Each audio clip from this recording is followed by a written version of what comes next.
नमस्ते, मेरा नाम है अवधेश विद्यालंकार। टीचर्स अड्डा के यूट्यूब मंच पर मैं आपका हार्दिक स्वागत एवं अभिनंदन करता हूं। साक्षात्कार का इंटरव्यू की सीरीज में आपके बीच में लेके आया हूं। मैंने एक इंटरव्यू आपके सामने अभी पहले भी किया था, जो केंद्रीय विद्यालय में केवीएस में आप लोगों ने एग्जाम दिया था।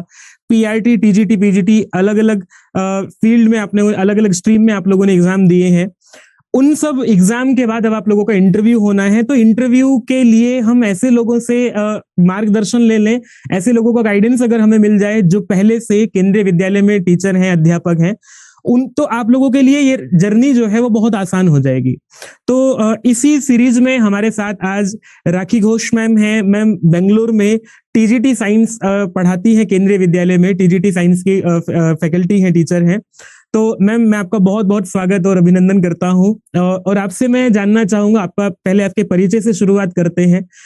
राखी मैम, आपका अपना सामान्य परिचय, एजुकेशनल क्वालिफिकेशन और आपने कैसे यहाँ तक की जर्नी के विषय में सोचा और इस जर्नी को शुरू किया, बताइए एक बार ma'am. Rakhi ma'am. Namaste. Thank you, Avdesh, for calling me here. First and foremost, I would like to thank Adda 24/7 for giving me this platform to share my experience. I hope at the end of the session मेरी कुछ बातें किसी को अच्छी लग जाए और उनकी हेल्प हो जाए। तो बेसिकली मैं वेस्ट बंगाल से हूँ और मैं यहाँ पे बेंगलोर में सेटल्ड हूँ। यहाँ पे I got transferred to KV number 1 Jalahalli. Earlier I was working in Chennai, KV Island Grounds.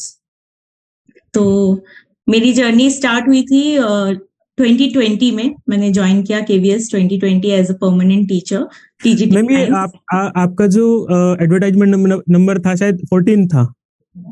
हाँ, ये 2018 में निकला था। ठीक है, हाँ ठीक है, ठीक। 18 में एडवर्टाइजमेंट नंबर 14 था ये, जिसमें मैम ने ज्वाइन किया है।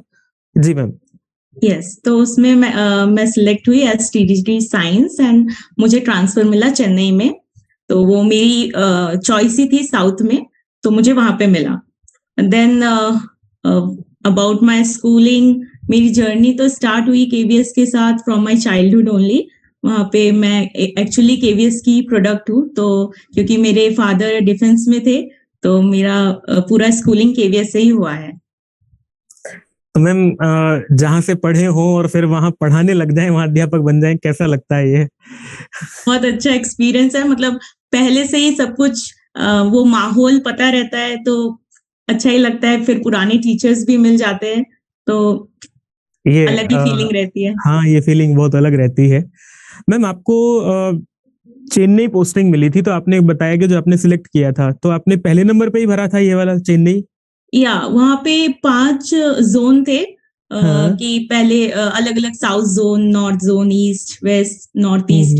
तो वैसे प्रेफरेंस में आपको भरना पड़ता है, साउथ, वेस्ट, जो भी आपको चाहिए। तो मैंने फर्स्ट जो प्रेफरेंस था साउथ था, क्योंकि मेरे हस्बैंड तब होने वाले हस्बैंड थे, तो यहाँ पे उनका वर्किंग था, तो इसीलिए मैंने यहाँ पे किया था। चलिए, एक अच्छी जर्नी मैम की रही है। और मैम, मैं आपसे थोड़ा सा आपका जो नंबरिंग रही है, आपका रिटर्न में कितने नंबर थे और क्या कट ऑफ गई थी, थोड़ा सा वो भी बताइएगा एक बार। साइंस की कट ऑफ क्या गई थी तब? साइंस की कट ऑफ तब 83 गई थी। तो मेरा रिटर्न तो उतना कुछ खास हुआ नहीं था, तो शायद मेरा 83, 84 इस टाइप का ही कुछ आया था। एंड देन फिर मैंने उतनी रिसर्च नहीं की थी, फिर मुझे पता चला कि ओनली 85% ही, जो 15% है that is coming from written and 85% from interview. नहीं, 85% आपका रिटर्न का था, 15% जो है वो आपका इंटरव्यू का था। या सॉरी, उल्टा हो गया। तो हाँ, कोई बात नहीं मैम। ये तो देखो, मैं ये बात अभी भी, हमारे जो आपसे पहले मैंने इंटरव्यू किया नरेश जी का, वो मैम साथ में थी और नरेश जी के संपर्क से ही जो है हम मैम का इंटरव्यू कर पा रहे हैं। देखो, मैं एक चीज, ये बात जो हमारे लिसनर्स हैं उनके लिए बात है कि जो लोग अंतिम पायदान पे हैं, कट ऑफ ऐसा नहीं है कि जो टॉप पे रहे हैं, जो टॉप पे जिनके नंबर जो है वो हाईएस्ट है, उन्हीं का ही सिलेक्शन होता है। नरेश जी का भी ये था, 70 उनकी कट ऑफ गई थी, उनके 71, 72 थे। संस्कृत के टीचर बने वो जाकर के। और मैम भी बिल्कुल 83 इनकी कट ऑफ थी, तो 83 या 84 पे मैम जो है बिल्कुल लास्ट पायदान से भी आप लोग अच्छे अध्यापक, आप टीचिंग में जो है सिलेक्ट हो सकते हैं, केवीएस में आप अध्यापक बन सकते हैं। इसमें बिल्कुल घबराने वाली बात नहीं है। और मैम ये बात बहुत लोगों को मोटिवेट करेगी कि आप जिनके नंबर कितने भी हैं उसको बस इंटरव्यू पर फोकस करना चाहिए, उसे तैयारी करनी शुरू करनी चाहिए बिना ये सोचे हुए कि मेरा सिलेक्शन होगा या नहीं होगा। सिलेक्शन होना ना होना वो बात की बात है, मुख्य बात ये है कि बड़ी बात ये है कि आपको तैयारी अपनी उस तरह से करनी चाहिए। तो मैम आपका डॉक्यूमेंट वेरिफिकेशन जब हुआ, डॉक्यूमेंट वेरिफिकेशन के बाद आप सीधे वहीं चलते हैं जहां आपका इंटरव्यू रूम था, और आप जैसे ही इंटरव्यू रूम में आपने एंटर किया तो वहां का विजुअल कैसा था, थोड़ा सा मुझे वो बताइए। कितने लोग बैठे हुए थे, कैसा आपने फील किया अंदर घुस के? अंदर घुसने से पहले तो मुझे बाहर वेटिंग में रखा गया था, तो वहां पे एक एक करके सब अंदर जा रहे थे। बहुत सारे रूम्स थे, डिफरेंट डिफरेंट बैच में सब जा रहे थे, अलग अलग। स्कूल्स में ही जाते हैं ना इंटरव्यू, स्कूल में ही होता है? मेरा दिल्ली में हुआ था, JNU में। तो वहां पे अलग अलग रूम में अलग अलग पैनल मेंबर बैठे हुए थे। तो मेरे रूम में अराउंड 6-7 मेंबर्स थे जो इंटरव्यू ले रहे थे। कुछ मैडम थे, कुछ सर थे। फिर एक एक करके जब जा रहे थे, दूसरे रूम से बातें आ रही थी कि डेमो देना पड़ेगा। देन डेमो वो खुद से टॉपिक दे रहे हैं और खुद से टॉपिक दे रहे हैं, उसी में करना है, ऐसे ऐसे बातें आ रही थी। तो फिर लेकिन जब मेरा नंबर आया ये टाइम तो बहुत टफ रहता है जब आपको इंटरव्यू देने जाना है, और जो इंटरव्यू दे करके आ रहा है किसी का चेहरा खिला हुआ है, किसी का मुरझाया हुआ है, कोई कुछ बता रहा है, तेरे से क्या पूछा, आपसे क्या पूछा, हर आदमी अपना अपना एक्सपीरियंस शेयर करता है, तो वो टाइम तो थोड़ा टफ होता होगा। हाँ, बहुत ही टफ रहता है, बहुत ही टेंशन वाली हो जाती है। लेकिन फिर भी अगर आप पॉजिटिव हो, तो अगर आपके फेस में कॉन्फिडेंस है तो सामने वाला भी घबरा जाता है। तो अगर आप अंदर गए और कॉन्फिडेंस के साथ गए कि हाँ, आपको जो भी मिल जाएगा डेमो के लिए आप दे दोगे, तो मे बी वो खुद ही बोल दे कि आप खुद ही दे दो डेमो अब किसी टॉपिक पे। जैसे मेरे साथ हुआ था, तो उन्होंने बोला कि आप खुद से ही एक टॉपिक पे डेमो दे दीजिए। पहले तो अगर मैं शुरू से बोलूं, तो पहले इंटरव्यू के लिए वो बोलते हैं कि आप अपने बारे में बताइए, किसमें कंफर्टेबल है, इंग्लिश हिंदी जो भी, उसमें बताइए। तो अपने बारे में आप बताएंगे, स्कूलिंग कहाँ से हुई, ग्रेजुएशन कहाँ से हुआ, मास्टर्स हुआ कि नहीं। फिर आप फॉर्म में अगर उन्होंने देखा है कि कौन सा जोन प्रेफरेंस है, तो वो पूछते हैं कि आप इस जोन में क्यों जाना चाहते हैं। तो फिर डेमो के लिए पूछेंगे कि कौन से टॉपिक पे देंगे। तो जैसे कि ये क्वेश्चन नहीं था आप टीचर, केंद्रीय विद्यालय में टीचर क्यों बनना चाहते हैं? हाँ, मुझसे नहीं किया, क्योंकि मैं पहले से ही कंट्रैक्चुअल में थी। 2 साल मैंने कंट्रैक्चुअल में जॉब किया था, तो मैंने वो अपने इंट्रो में ही बता दिया था, और उनको पता चला कि मैं केवी से ही हूँ। बैकग्राउंड मेरा स्टूडेंट एज अ केवी ही है, तो इसीलिए उन्होंने ये तो क्वेश्चन मुझसे नहीं किया, किसी और से किया होगा। तो फिर उन्होंने डेमो किया मेरा। मेरा जूलॉजी है बैकग्राउंड मास्टर्स में, तो मैंने चूज किया कि मैं फिजिक्स और केमिस्ट्री से ही डेमो दूंगी, क्योंकि बायो तो उनको पता ही है कि आता ही होगा, और मैं अगर बायो ही चूज कर लूं तो वहां पे मेरा इंप्रेशन थोड़ा डाउन हो जाता। तो मैं प्रिपेयर करके गई थी कुछ 2-3 टॉपिक, कुछ केमिस्ट्री से, कुछ फिजिक्स से। फिर मैंने फिजिक्स चूज किया, क्योंकि बायो वालों के लिए फिजिक्स से ज्यादा टफ होता है, केमिस्ट्री तो हम पढ़ते ही हैं। तो फिर इसीलिए अपने आप को पहले से ही अपने से तैयार किया होता, इतनी कॉन्फिडेंट थी कि बायोलॉजी वाले, जूलॉजी वाले जो हैं बायो पढ़ा सकते हैं, केमिस्ट्री पढ़ा सकते हैं, मैं फिजिक्स पढ़ाऊंगी, जो मेरे लिए टफ होगा वो पढ़ाऊंगी। क्या बात है मैम! तो ज्यादा इम्प्रेस हो जाएंगे मेंबर्स। तो इसीलिए फिर मैंने लेंस का टॉपिक चुना, जो एक्चुअली जो सबसे ज्यादा टफ होता है, उस 10th के लेवल का ही पढ़ाया मैंने। टीजीटी तो 6 to 10th होता है, तो 10th वाला ही मैंने लिया। तो लाइट एंड रिफ्लेक्शन वाला चैप्टर पढ़ाया था। फिर उन्होंने उसी से, मुझे पता था जो मैं डेमो दूंगी उसी से ही वो क्वेश्चन पूछेंगे, तो मैंने उसी चैप्टर को पूरा अच्छे से पढ़ लिया था। तो उसी से उन्होंने क्वेश्चंस पूछे, फिर मैंने आंसर्स कर दिए कुछ कुछ, मतलब सारी उससे जो पूछे वो सब कर दिए। और जो दूसरे साइड से क्वेश्चन पूछे, दूसरे टॉपिक से कुछ 1-2 क्वेश्चंस मुझे नहीं आ रहे थे, तो मैंने पास कर दिया। वो आएंगे मैम। आपने क्या है कि हम थोड़ा सा स्टेप से चलना चाहेंगे। जैसे आपने अपना इंट्रोडक्शन दिया, इंट्रोडक्शन देने के बाद सबसे पहला क्वेश्चन क्या था उनका? डेमो तो सबसे लास्ट वाला पार्ट हो गया आपका। या सीधे कहा के आप जो है पहले डेमो पे बात की आपसे? नहीं, पहले तो उन्होंने मतलब मेरी पर्सनल लाइफ के बारे में भी पूछा कि तब एक्चुअली मेरी शादी होने वाली थी, शादी हो गई थी रिसेंटली। तो फिर वो मतलब फ्यूचर प्लान के बारे में पूछ रहे थे कि ज्वाइन करके फिर छोड़ तो नहीं दोगे, फिर तुम्हें साउथ में क्यों जाना है, साउथ में तो कोई लेना नहीं चाहता, वहां उस साइड में क्यों आप नॉर्थ के साइड से, ईस्ट के साइड से बिलोंग करते हो, ये और सब साउथ करते में जा रहे करते। हैं। हाँ, साउथ में तो मतलब साउथ में पूरे स्कूल्स खाली रहते हैं, वहां पे नॉर्थ वाले टीचर्स आते नहीं है। हम्म। फिर तो वो मैंने रीजन दिया। फिर उसके बाद उन्होंने पूछा कि फिर क्वेश्चंस सिंपली उन्होंने 6 to 10th लेवल के क्वेश्चंस पूछे, शॉर्ट क्वेश्चंस। उतने याद नहीं है मुझे क्या क्या क्वेश्चंस थे, अच्छा, कोई बात बट नहीं। बहुत ही हाँ। सिंपल से क्वेश्चंस थे। कुछ कुछ जो मैं नहीं भी दे पाई थी आंसर, वो भी बहुत ही सिंपल क्वेश्चंस थे। बेसिकली मेरा साइंस है, तो वो ज्योग्राफी भी थोड़ा आ जाता है उसमें, तो उसी से पूछा था, कोई जीके वगैरह नहीं, नॉर्मल 6 to 10th। आप अगर 6 to 10th के बुक्स पढ़ लेंगे अच्छे से तो आराम से आप दे सकते हो आंसर। अच्छा मैम, डेमो जब आपने दिया, आपने बताया कि लाइट एंड साउंड से, लाइट एंड रिफ्लेक्शन से आपने जो है वो अपना डेमो दिया, तो आपसे जो से क्वेश्चन पूछे थे वो बिल्कुल 10th वाला लेवल था या कुछ आपका, क्योंकि आप मास्टर्स भी आपका था, तो उस या लेवल बढ़ाया, ग्रेजुएशन मास्टर्स कुछ भी ऐसा? नहीं नहीं, उन्होंने सिंपली उस चैप्टर से ही पूछा, जितना जो मैंने पढ़ाया, जो मैंने वर्ड्स वहां पे इंट्रोड्यूस किए, उसी हिसाब से, उसी के अंदर से उन्होंने मुझसे क्वेश्चंस पूछे थे। कुछ ऊपर लेवल का ऐसा भी नहीं पूछा कि जो नहीं है 6 to 10th में, ऐसा कुछ भी नहीं पूछा। अच्छा, आपको और कुछ ऐसा कोई क्वेश्चन याद है ऐसा जो जिसका आप आंसर नहीं दे पाई हो, या आप कोई कहीं घबराई वहां बैठ करके, या बिल्कुल स्मूथली सब आराम से सब कॉन्फिडेंस के साथ सब चल रहा था? नहीं, मेंबर्स जो थे वो तो बहुत ही फ्रेंडली थे। मेरे लक में तो फ्रेंडली वाले ही आए थे, तो वो बहुत ही मतलब हमको कंफर्टेबल फील करा के क्वेश्चंस पूछ रहे थे। जो नहीं आ रहा था तो वो बोलते कोई बात नहीं, फिर नेक्स्ट क्वेश्चंस पूछ रहे थे।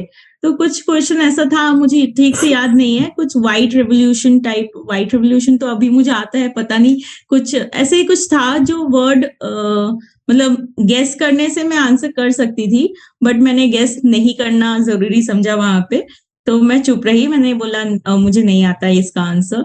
कुछ ज्योग्राफी से रिलेटेड था वो। अच्छा, तो ये भी ठीक है कि अगर आपको किसी क्वेश्चन का आंसर नहीं आ रहा है तो आप बिल्कुल आराम से, इसमें कोई ऐसी बड़ी बात नहीं है, बिना डरे बिना सहमे आप सीधा कह सकते हैं कि सर ये अभी मैं याद नहीं कर पा रहा हूँ, मुझे याद नहीं है, मुझे जानकारी नहीं है। किसी भी यस। तरह से बहुत विनम्रता से आप इसको कह सकते हैं कि मैं इसको नहीं बता पा रहा हूँ। तो वो आपको ऐसा नहीं है कि आप लोगों को वो जो है वो डिमोरलाइज करेंगे या कुछ ऐसा करेंगे। तो नहीं, मैं ये बात आपको, पहले भी क्या जी। हाँ, आपको ये बात, मतलब हमको ये बात पहले समझनी चाहिए कि हमको सब कुछ नहीं आ सकता। जिस दिन आप ये समझ जाएंगे कि एक बंदा सब कुछ नहीं जान सकता, सारी नॉलेज उसको नहीं होगी, कहीं ना कहीं तो कुछ छूट ही जाएगा, तो उस दिन आप मतलब कंटेंट फील करोगे कि हाँ, अगर नहीं आता तो कोई बात नहीं, आप दूसरा क्वेश्चन पूछ लो, हम आंसर कर देंगे। तो मेरा वही था कि नहीं आता तो नहीं आता, ऐसा नहीं है कि मुझे कुछ भी नहीं आता। तो उन्होंने वो कॉन्फिडेंस देखा तो दूसरे क्वेश्चंस किए।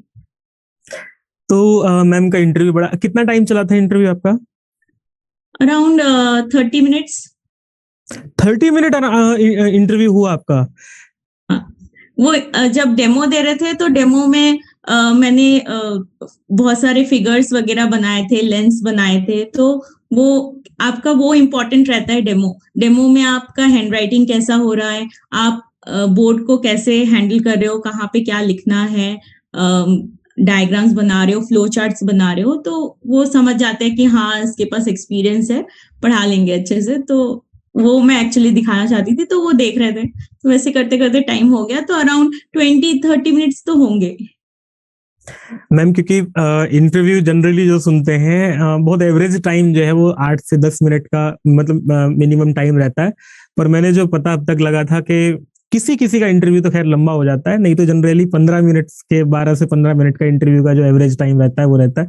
पर आपका अगर 20 लंबा चला है तो आपने डायग्राम अच्छे से बनाया और उसमें टाइम लिया आपने, इसलिए। अच्छा, जब आप बना रहे थे, आप ठीक है केवी में आप पढ़ा चुके हो, लेकिन मैं वो टाइम थोड़ा सा जो हमारे लिसनर्स हैं उनके लिए भी ये बताना चाहूंगा। जब आप पढ़ा रहे हो, बच्चों को पढ़ाते टाइम हमें फील आता है कि हम टीचर हैं, पर सामने प्रोफेसर्स बैठे हैं, टीचर्स बैठे हैं, तो कैसा लगता है उस समय? कैसे आपने अपने आप को उसके लिए मेंटेन किया? मैंने उनको भी बच्चा ही समझा और जैसे स्कूल में पढ़ाते हैं वैसे ही पहले डेट लिखी साइड में, फिर टॉपिक लिखा, उनकी हाँ, तरफ भी फेस ये किया। बहुत इंपॉर्टेंट है कि डेट जरूर मेंशन करें बोर्ड पे, टॉपिक लिखें, जैसे बच्चों को पढ़ाते हैं बिल्कुल वैसे ही शुरुआत करें। जो आप लोग टिप्स लिख सकते हैं इनमें से मैम से जितनी चीजें आप लोग जान सकते हैं वो नोट कर लीजिएगा। और सबसे बड़ी बात तो आपका कॉन्फिडेंस है ही। जी मैम। आपने हाँ, डेट और लिखा, टॉपिक लिखा, फिर टॉपिक लिखा, फिर आप इस टॉपिक में क्या पढ़ाने वाले हैं वो बताइए। 2-3 टॉपिक ही रखिए, सब टॉपिक उसके अंदर जो आप पढ़ाने वाले हैं। फिर उसका या तो फ्लो चार्ट में बता दीजिए कि ये पढ़ाने वाले हैं, और जितना भी हो सके डायग्रामेट्रिकली या फिर फ्लो चार्ट बना के ही पढ़ाइए, डायग्राम्स बना के पढ़ाइए तो वो ज़्यादा दिखता है। स्कूल में भी जब हम पढ़ाते हैं तो वैसे ही करके पढ़ाने से बच्चों को ज़्यादा समझ में आता है। तो सिर्फ बोलते रहना, इवन आप हिस्ट्री भी पढ़ा रहे हो तो उसमें भी I am sure flow chart थोड़ी बहुत बनी सकती है। तो वैसे करके ही पढ़ाने से आई थिंक ज़्यादा इम्प्रेसिव होता है। तो मैंने वही किया था। फिर लास्ट में अगर वो और भी देखना चाहते हैं, मेरा उन्होंने बीच में स्टॉप कर दिया था, फिर क्वेश्चंस पूछने लगे थे। लेकिन अगर वो स्टॉप नहीं हो रहे इन केस, तो आप चलते जाइए, थोड़ा-सा खत्म करने के बाद आप लास्ट में होमवर्क दीजिए या फिर एक्स्ट्रा क्वेश्चंस लिख दीजिए बोर्ड पे। इससे आप खत्म कर सकते हैं पूरा डेमो। मतलब इस तरह से भी बताएं कि आप घर होमवर्क के लिए ये क्वेश्चन लिख लीजिए और आप इनको याद कीजिएगा, पढ़िएगा, इस तरह से। क्योंकि आप ठीक। डेमो दे रहे हैं तो वो ऐसा होना चाहिए कि सामने बच्चे बैठे हैं, तो आप लास्ट में जैसे होमवर्क देते हैं, कुछ एक्स्ट्रा क्वेश्चंस देते हैं, वैसे करके आप पूरे डेमो को एटलीस्ट अगर वो 10 मिनट्स तक देखे ही जा रहे हैं तो 10 मिनट्स तक आप उसको कंटिन्यू कर सकते हैं और एंड कर सकते हैं इससे। जो 6 मेंबर आपके इंटरव्यू बोर्ड में थे, उनमें से कुछ जानकारी हुई होगी आपको, कितने एक्सपर्ट आपके सब्जेक्ट के थे, कौन साइकोलॉजी से था या कौन बोर्ड मेंबर से, कुछ ऐसा पता चला? अच्छा, ऐसा नहीं। ऐसा फिगर आउट नहीं कर पाए आप। नहीं। ठीक है। जनरली क्या होता है कि कुछ लोग इतना ध्यान रखते हैं कि ये एक्सपर्ट रहा होगा, ये साइकोलॉजी वाले रहे होंगे। जैसे मैं इससे पहला जो इंटरव्यू हमारा हो रहा था, नरेश जी का वो इंटरव्यू हम लोग कर रहे थे, तो उन्होंने इस चीज को जज किया कि वो साइकोलॉजी वाले थे। और जैसे मैं पहले भी जिन लोगों से बात होती रही है, या जो इंटरव्यू यूट्यूब पर और भी बहुत सारे इंटरव्यूज अवेलेबल हैं, तो वो आपको पता लग जाता है कि साइकोलॉजी वाले जो हैं वो आपको बिल्कुल हर चीज आपकी मार्क कर रहे हैं, देख रहे हैं। तो इस तरह से भी अगर हम लोग सोच के जाएंगे पहले, बस इसमें जो सबसे बड़ा काम करता है वो करता है हमारा कॉन्फिडेंस कितना है। अगर आप लो कॉन्फिडेंस के साथ जाएंगे, लो कॉन्फिडेंस के साथ तो हम अपना नाम भी नहीं बता पाते। वहां तो छोड़ो, इंटरव्यूअर के सामने तो छोड़ो, आप अपने घर में भी कोई काम अच्छा नहीं कर पाते अगर आपका कॉन्फिडेंस बढ़िया नहीं है। तो कॉन्फिडेंस आपका बढ़िया हो। सब्जेक्टिव नॉलेज आप लोगों को 6 to 10 सबको होती है, ऐसा कोई होता ही नहीं है कि नहीं उसको सब्जेक्टिव नॉलेज नहीं है। बस आप उसको ठीक से प्रेजेंट कर पाए, ये बात होती है। मैम, मैं आपसे, क्योंकि आपका साइंस सब्जेक्ट रहा है, कुछ ऐसे टॉपिक, और आपको आपका एकेडमिक बहुत अच्छा है, तो जो लोग अपनी एकेडमिकली तैयारी कर रहे हैं उनको कौन से ऐसे टॉपिक्स हैं जो देख के जाने चाहिए? आपका केवी में पढ़ने का भी, कॉन्ट्रेक्चुअल पढ़ाने का भी, और अब परमानेंट पोस्ट पे तो आप हैं ही। कुछ ऐसे टॉपिक्स भी बताइए, अगर आप कुछ बता सके कि ये टॉपिक जरूर देख लें इस क्लास से, ये टॉपिक बहुत इंपॉर्टेंट है, ये देखना अच्छा रहेगा आपके लिए। मुझे तो लगता है कि 6 to 10th की सारी बुक्स जो है साइंस की, एक बार रीडिंग कर लेने से ही सब कुछ आ जाएगा। लेकिन फिर भी टॉपिक्स है जैसे कुछ बायो से रिलेटेड टॉपिक्स है, हार्ट है 10th में, देन लाइट है। ये सब कुछ इम्पोर्टेंट टॉपिक्स है जो बोर्ड में भी आते हैं, बोर्ड में भी ये सब इम्पोर्टेंट बोलते हैं। लेकिन मुझे नहीं लगता कि इसमें मैं कुछ इम्पोर्टेंट बता पाऊंगी, क्योंकि वो लोग कहीं से भी कुछ भी छोटा से छोटा इजी से इजी क्वेश्चंस भी पूछ लेते हैं। कभी कभी ये देखने के और लिए ये कि इजी क्वेश्चन है तो देखते हैं बोल पाते हैं कि, तो इसीलिए और ये पूरा अगर केस टू एक केस भी वेरी करता है कि आपका इंटरेस्ट किस में। मान लिया हार्ट पढ़ने में कोई आदमी ऐसा है, उसको बायोलॉजी में बहुत अच्छी रुचि है, तो वो हार्ट बहुत अच्छे से ड्रॉ कर सकता है। कोई मेरे जैसा आदमी हो जिसे बिल्कुल भी कुछ ड्रॉ करना नहीं आता, वो कुछ ऐसा ऐसा टॉपिक चुने जिसमें ड्रॉ ही ना करना पड़े, ऐसा। तो वो भी है। खैर, हर आदमी पे निर्भर करता है कि आप क्या, आपकी फील्ड ऑफ इंटरेस्ट है, कैसे आप उसको बहुत अच्छा एक्सप्लेन कर सकते हैं। तो ये सब बातें हुई। कुछ ऐसा इंटरव्यू का पार्ट जहां आपको ये लगा हो कि ये कैंडिडेट को बताऊं तो अच्छा रहेगा, कुछ और ऐसा बताना चाहेंगे मैम? इंटरव्यू तो हमने, खैर आपने पूरा बताया, बाकी तो हाँ, मैं कहूंगी कि अगर आप डेमो दे रहे हो साइंस के लिए तो जरूर डायग्राम और फ्लो चार्ट्स वाला ही टॉपिक चुने जिसमें आप कंफर्टेबल हो और बना पाए, क्योंकि वो ज्यादा इम्प्रेसिव रहेगा, क्योंकि साइंस में without diagrams and flow charts तो काम नहीं बनेगी, और आप बोलते रहोगे तो कुछ समझ नहीं आएगा उनको। हाँ हाँ, सही बात तो है। ये बोर्ड वर्क आपका अच्छा होना चाहिए, हैंड राइटिंग बोर्ड में अच्छी आनी चाहिए, ये एक है डेमो के टाइम पे।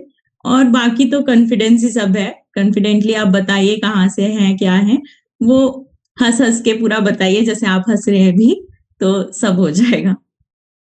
मैम ने बहुत, देखो मैम के इंटरव्यू से आप लोगों को अपने आप को, अपने अंदर जो है वो कॉन्फिडेंस डेवलप करने के लिए बहुत बहुत मोटिवेशन मिलेगा। और यही सब कुछ होता है, इंटरव्यू का मतलब यही होता है कि आपको आपके अंदर से जानना चाहता है जो इंटरव्यूअर है, वो सिर्फ यही देखना चाहते हैं।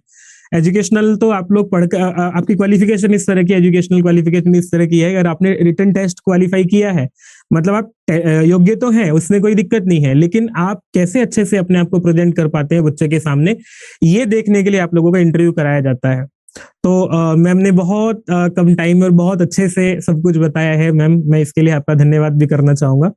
और जो अभी कैंडिडेट्स ये हमारा इंटरव्यू देख रहे हैं, आपको कुछ सीखने को मिला होगा तो मुझे कमेंट करके जरूर बताइएगा ये बात। और विशेष बात यही है, आपको शुभकामनाएं तो मैं दे रहा हूँ, बहुत बहुत शुभकामनाएं आप लोगों को टीचर अड्डा की ओर से, हमारी ओर से। लेकिन बस यही है कि इंटरव्यू को लेकर के कहीं कोई भ्रम अपने मन में मत रखिएगा। कॉन्फिडेंस ही सबसे बड़ा इसमें आप लोगों को देखा जाता है, यही, इससे ज्यादा कुछ और चाहिए भी नहीं है। और देखो इंटरव्यू का कोई सिलेबस नहीं होता, ऐसा नहीं है कि आप ये चीजें पढ़ के जाएं तो आपका इंटरव्यू अच्छा हो जाएगा। कोई हंसता खेलता चला जाए, एक फ्रेंड से मेरी बात हो रही थी, उनको 2 दिन पहले पता लगा, वो एसएससी सीजीएल के लिए अपनी तैयारी कर रहे थे, केवीएस का एग्जाम किसी के कहने से उन्होंने भर दिया था, एग्जाम दे दिया, और अचानक से घर गए तो पता चला कि उस कहीं इंटरव्यू लेटर उनको, उस टाइम इंटरव्यू लेटर वैसे मिलते थे, पोस्ट से आते थे, मेल पे नहीं आते थे, तो किसी ने बताया कि आपका जो है वो एग्जाम है, 2 दिन बाद चले गए, बिना कुछ पढ़े बिना कुछ तैयारी किए, जाके बड़े कॉन्फिडेंस के साथ उन्होंने सब चीजों का आंसर किया और पढ़ाया। तो ऐसा नहीं है कि बहुत ज्यादा कुछ तैयारी करने की आवश्यकता है, बस अपने मन को ठीक रखिए और बिना किसी परेशानी के साथ तैयारी कीजिएगा, आपका इंटरव्यू बहुत अच्छा होगा। और मैम की तरह से आप भी एक केंद्रीय विद्यालय के अध्यापक बन करके फिर समाज की, राष्ट्र की सेवा कर रहे होंगे। मैम आपका बहुत बहुत धन्यवाद टीचर अड्डा पर जुड़ने के लिए और अपना इंटरव्यू शेयर करने के लिए। Thank you.